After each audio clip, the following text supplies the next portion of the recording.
दोस्तों हम आज सेंट्रल नर्वस सिस्टम की फार्माकोलॉजी के एमसीक्यू देखेंगे दोस्तों। और जो भी ये एमसीक्यूज़ है ये एकदम इम्पोर्टेंट एमसीक्यूज़ है और इसमें हम डिटेल्ड एक्सप्लेनेशन देखेंगे कि जो हमारे ऑप्शंस रहते हैं वो किस किस काम में यूज आ सकते हैं और बहुत सारे कॉम्पिटिटिव एग्जाम में ऐसे तरह के क्वेश्चन आ सकते हैं दोस्तों। तो वीडियो अच्छे से लास्ट तक देखना दोस्तों और सब्सक्राइब कर देना to the channel pharma medicos. तो दोस्तों स्टार्ट करते हैं। The drug against myoclonic seizure is option A primidone, option B carbamazepine, option C clonazepam, option D phenytoin. तो दोस्तों इसका आंसर होता है हमारा क्लोनाजिपाम होता है। लेकिन जो मायोक्लोनिक सीजर्स होते हैं इनमें जो हमारा ड्रग ऑफ चॉइस रहता है वो क्या होता है हमारा वेलप्रोएट।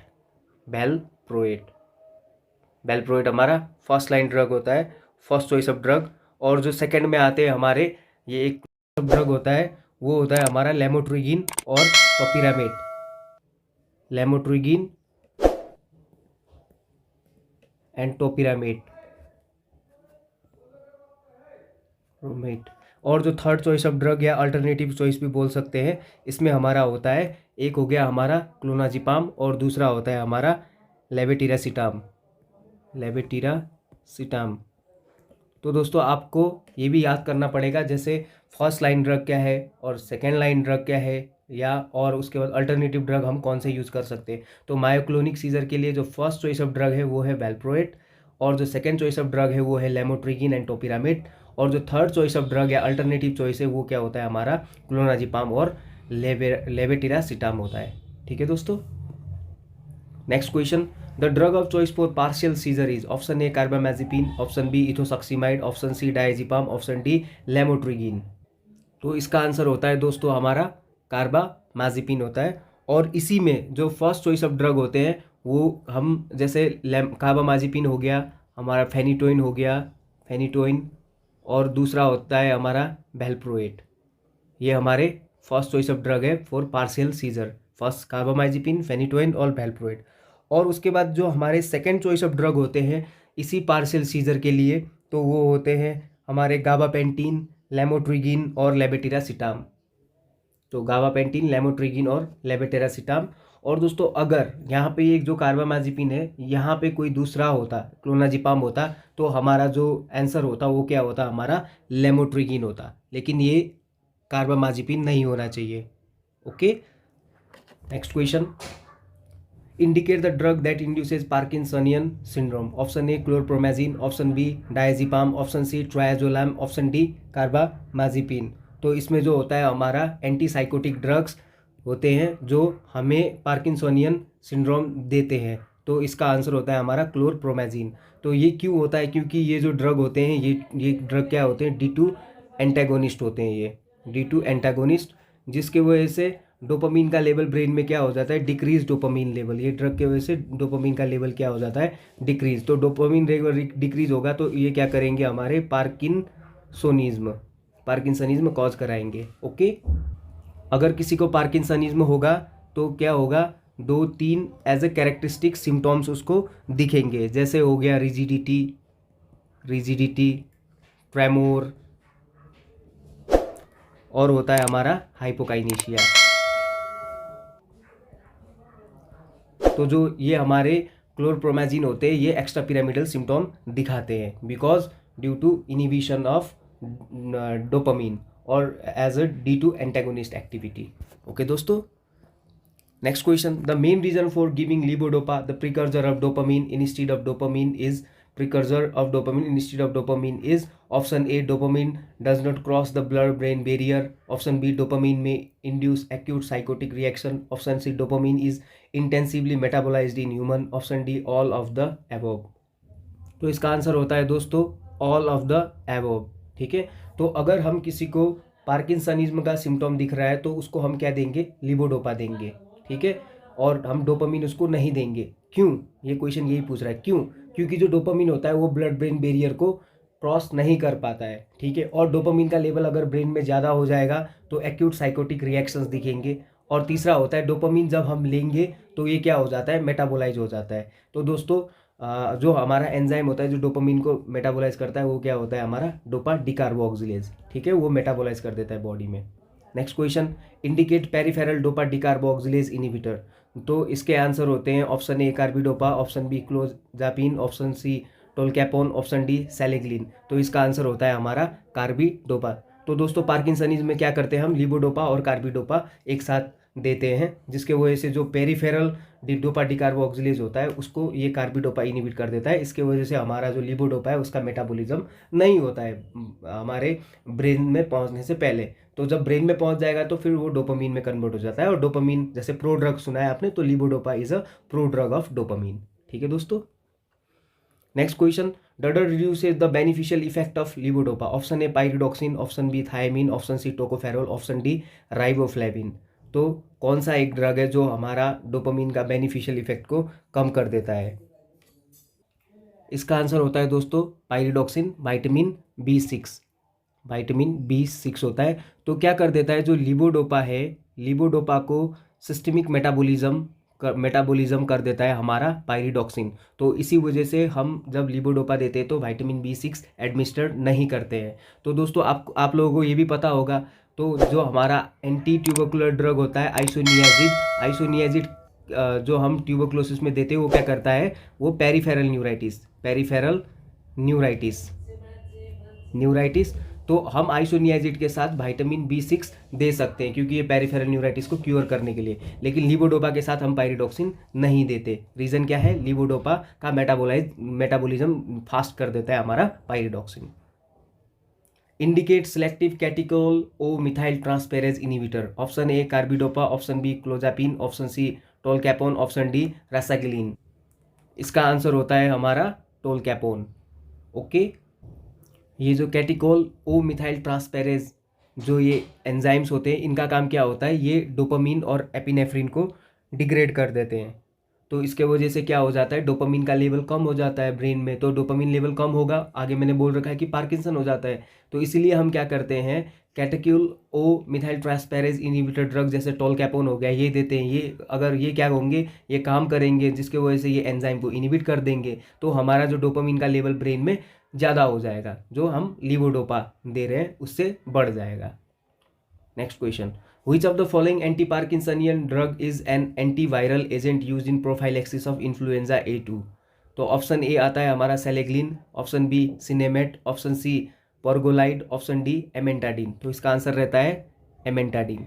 एमेंटाडिन को हम as a prophylaxis of influenza A2 में भी यूज कर सकते हैं। इन्फ्लुएंजा में जो ड्रग ऑफ चॉइस होता है, ड्रग ऑफ चॉइस वो क्या होता है, ओसेल्टामिवीर। तो ये ड्रग ऑफ चॉइस होता है, लेकिन प्रोफाइलेक्सिस ऑफ इन्फ्लुएंजा A2 में हम एमेंटाडिन को भी यूज करते हैं। Drug of choice oseltamivir. Next question, which of the following anti parkinsonism drug is an central anticholinergic agent? Option A amantadine, option B selegiline, option C trihexyphenidyl, option D bromocriptine. तो इसका answer होता है ट्राइहेक्सीफेनिडिल। ये जो ट्राइहेक्सीफेनिडिल है, इसको हम use कर सकते हैं as a drug of choice in drug induced parkinsonism.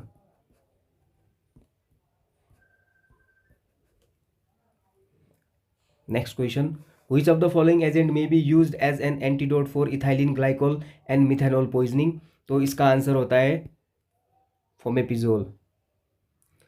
कहीं कहीं दोस्तों आपको ऐसा भी मिल सकता है कि इथाइलिन ग्लाइकोल और मिथेनॉल पॉइजनिंग में हम कई बार एज अ नैलोक्सोन को भी यूज़ कर सकते हैं। समहाउ कभी क्वेश्चन में ये भी पूछ सकता है नैलोक्सोन को यूज़ करते हैं, लेकिन इसका मेन एंटीडोट होता है हमारा फोमेपिजोल।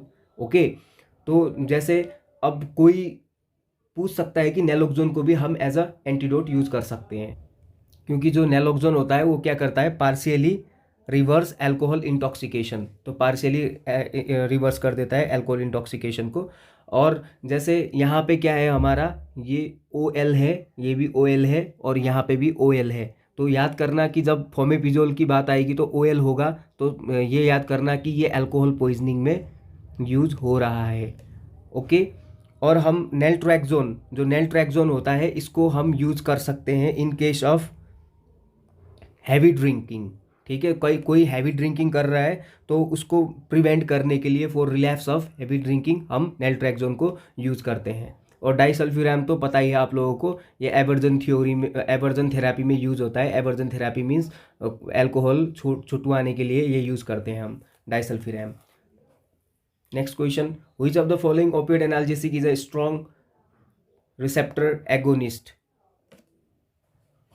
Option A naloxone, option B morphine, option C pentazocine, option D buprenorphine. तो इसका आंसर होता है जो म्यू रिसेप्टर एगोनिस्ट होता है उसका आंसर हमारा होता है morphine. Next question, morphine causes the following effect except? Option a diarrhoea, option b miosis, option c respiratory depression, option d bronchoconstriction due to histamine release. तो morphine क्या cause नहीं करवाता, मॉर्फिन का ADR कौन सा नहीं है, ये क्वेश्चन पूछ रहा है। तो मॉर्फिन का एडीआर डायरिया नहीं है, लेकिन मॉर्फिन क्या कॉज करवाता है जीआईटी में? कॉन्स्टिपेशन। और ये जितने भी ये मायोसिस भी करवाता है, रेस्पिरेटरी डिप्रेशन भी करता है और ब्रोंको कॉन्स्ट्रिक्शन भी करता है with the help of histamine release. और तो इसलिए हम मॉर्फिन को कॉन्ट्राइंडिकेट करते हैं in asthma. Next question, which of the following opioid analgesic is used in obstetric labour? Option A fentanyl, option B pentazocine, option C meperidine, option D buprenorphine. तो इसका answer होता है फेंटानिल। फेंटानिल को हम as अ analgesic use करते हैं in obstetric labour. Next question, the diagnostic triad of opioid overdose is? Option A mydriasis, coma and hyperventilation, option B coma, depressed respiration and miosis, option C mydriasis, chill and abdominal cramps, option D miosis, tremor and vomiting. तो इसका answer होता है coma, depressed respiration and miosis. Okay, पहले respiratory depression होगा, फिर उसके बाद CNS depression होगा, उसके बाद फिर वो कोमा में चला जाता है। और मायोसिस मीन्स जो पिन पॉइंट प्यूपिल होते हैं उसको हम मायोसिस बोलते हैं। Next question, which of the following anti depressant is use for treatment of eating disorder specially bulimia? Option A amitriptyline, option B fluoxetine, option C imipramine, option D tranylcypromine. तो दोस्तों इसका example होता है फ्लुक्सेटिन। तो ये जो बुलीमिया होता है इसमें क्या होता है, ये मेनली फीमेल्स में ज़्यादा दिखता है लेकिन मैन में भी हो सकता है, ठीक है। इसको बुलीमिया नर्वोसा भी बोलते हैं। इसमें क्या होता है कि इंसान एक्सेस फूड लेता है और उसके बाद उसको लगता है कि मैं मोटा हो जाऊंगा, तो उसके बाद वो वॉमिट इंड्यूस कर लेता है और एक्सेस यूज ऑफ लैक्सेटिव भी करते हैं, ठीक है। तो ये बुलीमिया इसको बोलते हैं। Next question, indicate the agent of choice in the treatment of most anxiety state? Option A barbiturate, option B benzodiazepine, option C lithium salt, option D phenothiazines. तो दोस्तों एंजाइटी स्टेट में हम क्या यूज करते हैं? Benzodiazepines. Next question, which of these side effect are not associated with lithium? Option a hyperthyroidism, option b tremor, option c increased urination और thirst, option d leucocytosis. तो जो लिथियम होता है, लिथियम का जो साइड इफेक्ट कौन सा नहीं होता है? तो इसका नहीं होता है हमारा हाइपरथायरोइडिज्म। लिथियम क्या कॉज करवाता है? लिथियम हाइपोथायरोइडिज्म कॉज करवाता है, hypothyroidism. Next question, purple glove syndrome is a rare side effect of which of the following drug? तो इसका आंसर होता है हमारा phenytoin. Next question, fetal hydantoin syndrome is seen if the following drug is used in pregnancy? Option A phenytoin, option B alcohol, option C ethosuximide, option D phenobarbitone. तो fetal hydantoin syndrome mainly phenytoin की वजह से दिखता है और ये phenytoin, और इसके वजह से फेनिटोन की वजह से ही क्लेफ्ट लिप और पैलेट भी बोल सकते हैं, ये भी होता है, फेनिटोइन की वजह से होता है ये। इसका भी ये इसको हम क्या बोल सकते हैं? Teratogenic effect. Okay, what causes disorientation, sensory and perceptual illusion and vivid dreams during recovery from anesthesia? Option A diazepam, option B fentanyl, option C ketamine, option D midazolam. तो इसका आंसर होता है हमारा किटामिन, ठीक है। तो दोस्तों जो किटामिन होता है वो हमारा डिसोसिएटिव एनेस्थेसिया भी होता है, इसको हम क्या भी बोल सकते हैं? डिसोसिएटिव एनेस्थीसिया, ठीक है। जो हमारे ये disorientation, sensory and perceptual illusion and vivid dreams है, इनको हम क्या बोल सकते हैं, इनको हम इमर्जेंस रिएक्शन। तो आपको क्वेश्चन ऐसे भी आ सकता है कि कीटामिन के इमर्जेंस रिएक्शन क्या क्या हो सकते हैं, तो ऐसे भी क्वेश्चन हमें आ सकते हैं। Next question, which one of the following is most effective in the management of malignant hyperthermia? Option A baclofen, option B dantrolene, option C haloperidol, option D succinyl choline. तो इसका आंसर होता है हमारा dantrolene. जो malignant hyperthermia रहता है उसमें dantrolene drug of choice रहता है। और हमारा एक होता है हेलोथेन हमारा इनहेलेशनल एनास्थेटिक्स होते हैं, और ये जो हेलोथेन होते हैं इनके वजह से मैलिग्नेंट हाइपरथर्मिया सबसे ज़्यादा कॉमन रहता है। हेलोथेन के वजह से ये हमारे जनरल एनास्थेटिक कैटेगरी में आते हैं। ठीक है, जो ये हेलोथेन है ये ड्रग ऑफ चॉइस, जिसमें हम ये बोल सकते हैं कि these are anaesthetics of choice in asthma. तो आपको ये क्वेश्चन भी आ सकता है कि हेलोथेन कौन से केस में ड्रग ऑफ चॉइस है, या एस्थमा के केस में हम कौन सा जनरल एनेस्थेटिक यूज़ कर सकते हैं। तो इस तरीके से भी क्वेश्चन आपको आएंगे दोस्तों। Next question, which of the following drug causes malignant hyperthermia? Option A nitrous oxide, option B halothane, option C thiopentone, option D ketamine. दोस्तों हमने ऊपर डिस्क्राइब किया कि इसका जो आंसर होता है हेलोथेन। मैलिग्नेंट हाइपरथर्मिया हेलोथेन का एक एडीआर है। तो हम हेलोथेन के बारे में थोड़ा और कुछ भी देख सकते हैं। तो इसमें हम क्या करेंगे, हेलोथेन का निमोनिक्स रख देंगे दोस्तों।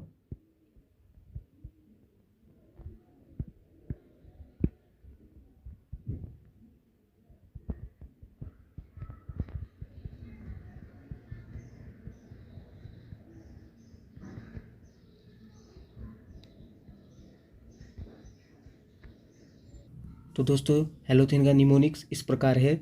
H stand for malignant hyperthermia, H hyperthermia होता है। A stand for arrhythmia, L stand for liver toxicity sensitive to light, O stand for orthostatic hypertension, T stand for tocolytic, ये टोकोलाइटिक का काम भी करता है।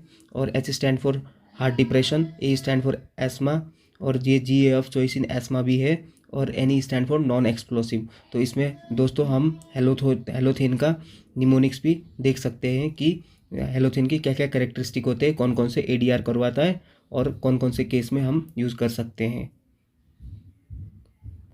Next question, which one of the following drug causes massive histamine release? Option A diazepam, option B pancuronium, option C tizanidine, option D tubocurarine. तो इसका answer होता है दोस्तों हमारा डी ट्यूबोक्यूरेरिन। तो इसका आंसर डी रहेगा।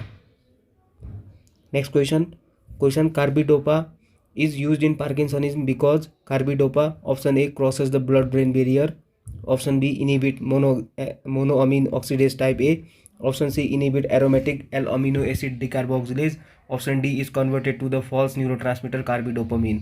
तो इसका आंसर होता है दोस्तों हमारा inhibit aromatic L-amino acid decarboxylase। ठीक है, ये जो हमारे कार्बिडोपा जो ड्रग होते हैं ये क्या करते हैं, जो हमारा एंजाइम रहता है एरोमेटिक एल अमीनो एसिड डिकार्बोक्सिलेज, उसको इनहिबिट कर देते हैं। तो ये हम क्या करते हैं, इसको एल डोपा जो लिवोडोपा होता है, लिवोडोपा प्लस कार्बिडोपा को हम प्रेस्क्राइब करते हैं, क्योंकि ये लिपोडोपा के मेटाबॉलिज्म को भी रोकता है by inhibiting the enzyme aromatic L amino acid decarboxylase. तो हम इसको जो रेशियो होता है हमारा ये कितना रहता है 4:1 और 10:1 रेशियो होता है इसका। तो जो हमारे कार्बिडोपा होते हैं ये किस चीज़ में यूज़ होते हैं, इसमें दिखा रखा है आपका पार्किंसनिज़म में यूज़ होते हैं। तो ये क्या करते हैं, हमारे ये कैटेगरी कौन सी है, पेरिफेरल डोपा डिकार्बोक्सिलेज इनहिबिटर।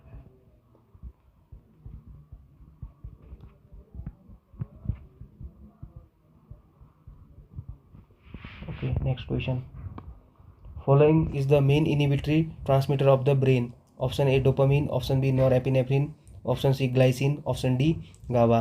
तो इसका आंसर होता है हमारा गाबा। गाबा हमारा इनहिबिटरी न्यूरोट्रांसमीटर होता है, ठीक है।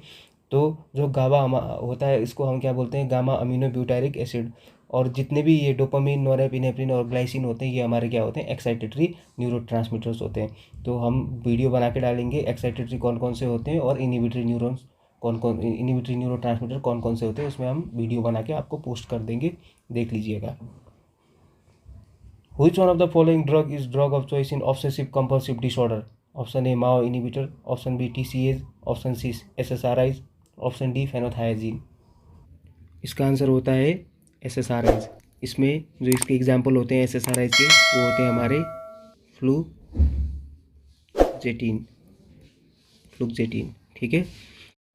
Sodium valproate has been shown to option A prolong neuronal sodium channel inactivation, option B attenuate T-type calcium current in the neuron, option C inhibit degradation of GABA by GABA transaminase, option D all of above. तो हमारा जो valproate sodium valproate होता है इसके तीन ही mechanism action होते हैं। और जैसे कि हम जानते हैं कि जैसे prolong neuronal sodium channel inactivation में हमारा फेनिटोइन और कार्बामाजिपिन का मोड ऑफ एक्शन होता है, तो ये भी जो हमारा attenuate T type calcium current in the neuron, ये भी एक टाइप का मैकेनिज्म एक्शन है जो हमारे एंटी एपिलेप्टिक ड्रग काम करते हैं। Inhibition of degradation of GABA by GABA transaminase, तो ये वाली भी हमारा एक मैकेनिज्म एक्शन है जो हमारे एंटी एपिलेप्टिक ड्रग काम करते हैं।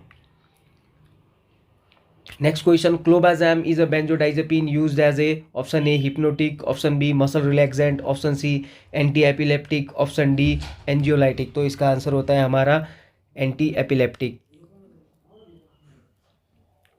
Question, gabapentin act as a GABA agonist, option B as a precursor of GABA, option C by enhancing GABA release, option D by GABA independent mechanism. तो जो gabapentin होता है वो कैसे काम करता है, बाय इनहेंसिंग गाबा रिलीज। जो गाबापेंटिन होता है ये भी एक एंटी एपिलेप्टिक ड्रग है, ये कैसे काम करेगा, bye enhancing GABA release.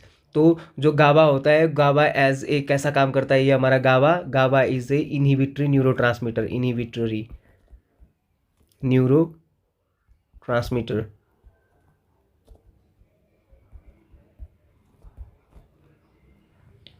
Next question, the preferred drug for status epilepticus is option A intravenous diazepam, option B intravenous phenytoin sodium, option C intramuscular phenobarbital, option D rectal paraaldehyde. The preferred drug for status epilepticus is intravenous diazepam, और यहाँ पे हम as a लोराजिपाम भी कहीं हो सकता है as answer में।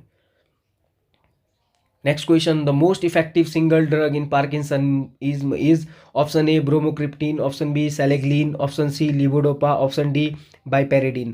तो जो मोस्ट इफेक्टिव सिंगल ड्रग है पार्किंसनिज्म में जिसको यूज़ कर सकते हैं वो होता है हमारा levodopa.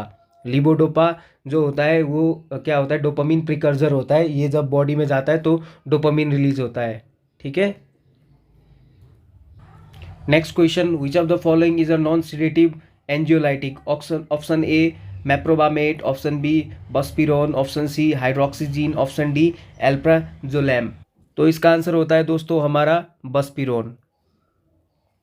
Next question, prolong lithium therapy can cause, option A diabetes mellitus, option B goitre, option C parkinsonism, option D gout. तो अगर हम प्रोलॉन्ग लिथियम थेरेपी लेंगे तो क्या हो जाएगा, गोइटर हो जाता है, ठीक है। Next question, the minimal alveolar concentration of an inhalational anesthetic is a measure of its, option A potency, option B therapeutic index, option C diffusibility, option D oil water partition coefficient। तो इसका answer होता है हमारा potency, ठीक है। जो minimal alveolar concentration होगा किसी भी एनास्थेटिया का एनास्थेटिक्स का, तो वो क्या बताएगा कि उसकी पोटेंसी कितना है, वो कितना पावरफुल है। Next question, which general anaesthetic selectively inhibit excitatory NMDA receptor, option A thiopentone, option B halothane, option C desflurane, option D ketamine. जो NMDA रिसेप्टर पे काम करता है वो होते हैं हमारे किटामीन्स, ठीक है। ये क्या करते हैं, जो सेंट्रली हमारे एक्साइटेटरी NMDA रिसेप्टर होते हैं जिनको हम पार्ट ऑफ ग्लूटामेट रिसेप्टर भी बोल सकते हैं, उस पर काम करते हैं ये। Next question, the general anaesthetic having significant cardio depression property is option A halothane, option B enflurane, option C ether, option D nitrous oxide. तो इसका आंसर होता है हेलोथेन। हेलोथेन क्या करता है, कार्डियक डिप्रेशन का काम करता है। Next question, ketamine is the preferred anaesthetic for the following except, option A hypertensive, option B trauma cases who have bleed significantly, option C burn dressing, option D short operation on asthmatics. तो जो ketamine होता है ये हम hypertensive में use नहीं कर सकते। ओके तो हाइपरटेंसिव कोई भी होंगे तो उनमें हम एज ए कीटामिन को यूज़ नहीं करेंगे। तो क्यों नहीं करेंगे दोस्तों, इसके लिए हम एक निमोनिक्स लिखेंगे और उससे हमें पता चलेगा कि हम क्यों इसे यूज़ नहीं करेंगे। ठीक है दोस्तों। तो दोस्तों निमोनिक्स इस प्रकार है, जो निमोनिक्स होता है वो कीटामिन इटसेल्फ इज अ निमोनिक्स। के स्टैंड फॉर किड्स, बच्चों के लिए आईवी एनेस्थेटिक्स ऑफ चॉइस है ये। तो आपको क्वेश्चन पूछ सकता है कि कौन सा anaesthetic as a drug of choice है बच्चों के लिए, तो आप लिखोगे कि कीटामिन है। और कीटामिन के वजह से इमरजेंस रिएक्शन भी दिखते हैं, जैसे जो होता है हमारे हेलुसिनेशन, विविड ड्रीम, इल्यूजन। जैसे किसी को हम कीटामिन देंगे तो जब रिकवरी फेज होगा तो उस बंदे को क्या हो जाएगा, हेलुसिनेशन, विविड ड्रीम और इल्यूजन्स दिखेंगे। और टी स्टैंड फॉर हमारा क्या होता है, थैलेमोकॉर्टिकल जंक्शन, जिसको हम साइट ऑफ एक्शन भी बोल सकते हैं। थैलेमोकॉर्टिकल जंक्शन में जाके काम करते हैं ये साइट ऑफ एक्शन, जिसकी वजह से इनको हम डिसोशिएटिव एनास्थेटिक बोलते हैं, क्योंकि थैलेमोकॉर्टिकल जंक्शन में काम करते हैं। तो उसको क्या लगता है, जब रिकवरी फेज में होता है तो उसको क्या फील होता है कि मैं डिसोशिएट हो गया इस दुनिया से, मैं अलग फील करता है वो जो पेशेंट होता है। ए स्टैंड फॉर एनाल्जेसिक्स, तो जितने भी एनास्थेटिक्स होते हैं सबसे अच्छा एनाल्जेसिक्स हमारा कीटामिन होता है। M stand for meal, can be given full stomach, full stomach में देते हैं इसको। I means increase all pressure, जैसे आईओटी हो गया, आईसीपी हो गया, बीपी हो गया, ये तीनों प्रेशर को क्या करता है, ये इंक्रीज कर देता है। इसलिए जो हमारा कीटामिन है वो हम हाइपरटेंशन के केस में नहीं देते। क्यों, क्योंकि यहाँ पे हमने एक्सप्लेन कर रखा है कि जो कीटामिन होता है increases all the pressure, IOT, ICP और ब्लड प्रेशर। और N stand for NMD, antagonist होता है जो इसका मोड ऑफ एक्शन है। E stand for excellent in asthma, तो इसको हम एस्थमा में भी यूज़ कर सकते हैं। जैसे हेलोथिन होता है drug of choice, drug of GA in asthma, तो कीटामिन भी हम एज ए एस्थमा में भी यूज़ कर सकते हैं। तो दोस्तों इससे पता चल गया होगा कि कीटामिन में कैसे कैसे क्वेश्चन आ सकते हैं। एक क्वेश्चन हमारा किड से बनेगा, एक हमारा इमरजेंसी रिएक्शन से बनेगा, दूसरा हमारा डिसोसिएटिव एनास्थेसिया जो थैलेमोकॉर्टिकल जंक्शन से हो गया। सबसे मैक्सिमम एनाल्जेसिया किसका होता है, कीटामिन का होता है। और प्रेशर इंक्रीज होता है तो हाइपरटेंशन, और हम blood pressure, increase blood pressure और increase intracranial pressure, increase ocular tension, IOC भी बोल सकते हैं, आईओपी भी बोल सकते हैं इसको। और मोड ऑफ एक्शन हो गया एनएमडी, एंटागोनिस्ट, ई एक्सलेंट इन एस्थमा, एस्थमा में भी हम यूज़ कर सकते हैं। तो नेक्स्ट क्वेश्चन देखते हैं दोस्तों, which of the following is a specific inhibitor of the enzyme alcohol dehydrogenase and is useful in the treatment of methanol poisoning? Option A disulfiram, option B ethylene glycol, option C calcium leucovorin, option D fomepizole। तो इसका क्या होता है, हमारा जो सबसे अच्छा हमारा एंटीडोट होता है मिथेनॉल पॉइजनिंग के लिए, वो होता है हमारा फोमेपिजोल। ठीक है, फोमेपिजोल क्या कर देता है, आपका जो अल्कोहल डिहाइड्रोजिनेज एंजाइम होता है उसको इनहिबिट कर देता है। जो ये कैल्शियम ल्यूकोवोरिन होता है, ये कैल्शियम ल्यूकोवोरिन को हम फोलिनिक एसिड भी बोल सकते हैं। इसको क्या बोलेंगे हम, फोलिनिक एसिड। और ये जो फोलिनिक एसिड होता है इट्स अ एंटीडोट, एंटीडोट होता है किसके लिए, मेथोट्रेक्सेट, मेथोट्रेक्सेट, और दूसरा होता है हमारा पायरीमिथामीन। पॉइजनिंग में हम इसको एज ए एंटीडोट यूज़ कर सकते हैं। जो मेथोट्रेक्सेट होता है ये हमारा फर्स्ट लाइन ड्रग होता है इन रूमेटॉइड आर्थराइटिस, आरए में ये हमारा फर्स्ट लाइन ड्रग होता है मेथोट्रेक्सेट। ठीक है, और इथाइलिन ग्लाइकोल, जैसे अब मिथेनॉल और इथाइलिन ग्लाइकोल ये दोनों का अगर पॉइजनिंग होगा, मिथेनॉल और इथाइलिन ग्लाइकोल का पॉइजनिंग, तो हम एज ए एंटीडोट किसको यूज़ करेंगे, फोमेपिजोल को। और डाइसल्फिराम जो होता है, ये डाइसल्फिराम से किस में हम यूज़ करते हैं, ये हम यूज़ करते हैं aversion therapy. Aversion therapy means जो अल्कोहल को छोड़ने के लिए किसी को चाहते हैं कि कोई अल्कोहल छोड़ना चाहता है, तो उसके बाद हम क्या करेंगे, उसको डाइसल्फिराम देंगे। तो अगले दिन उसको कैसा फील होगा, फ्लशिंग, इंक्रीज बीपी और थोड़ा बहुत नोजिया, वोमिटिंग फील होता है, तो अगले दिन से वो अल्कोहल बंद कर देता है। ठीक है।